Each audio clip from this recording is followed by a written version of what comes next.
Hey, also, I mentioned that the new journey was beginning, and so I wanted to share with all of you what I meant by that.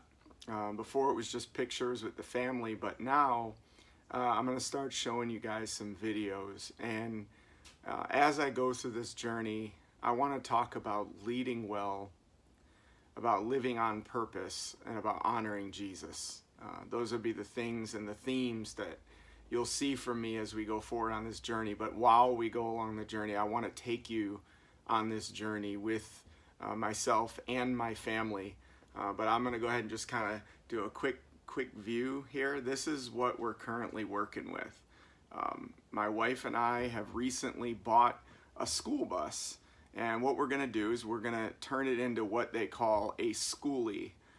For those of you who haven't heard what a schoolie is just basically a school bus that's been converted to an RV. And ultimately, our goal is to convert this thing into a really nice RV that is basically a tiny home, where it's a condensed version of an entire house. You're talking bathroom, shower, beds, kitchen, the whole 9 yards. And then we'll get the opportunity to travel with it, God willing. So that's kind of our plan.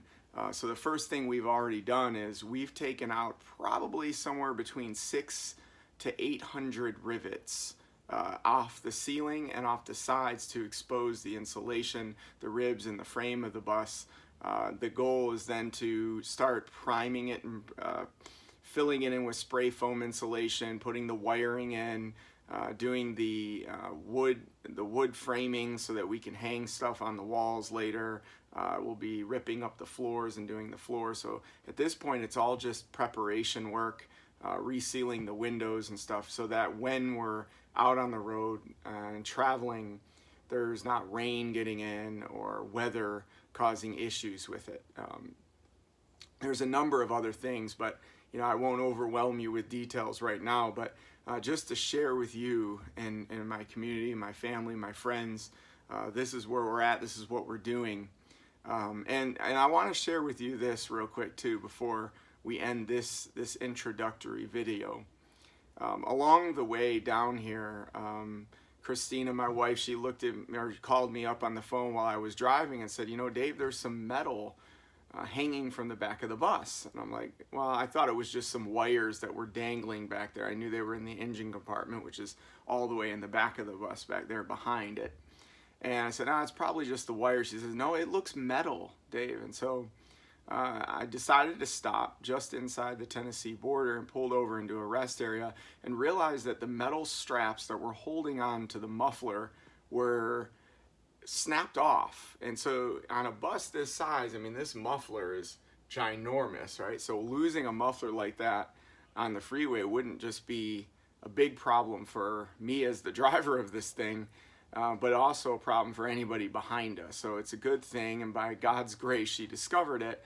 And so we found ourselves going to a store up in Kentucky, just north of Tennessee, to get straps. And while Christina was out buying the straps, and I'm here at the rest stop with the bus, we noticed oil was leaking. And long story short, we ended up putting a gallon and a half of oil in this thing on the way home. But the reason I'm telling you this is because, in life, right, things are going to happen unexpectedly. And, the question is, are you prepared to deal with those things?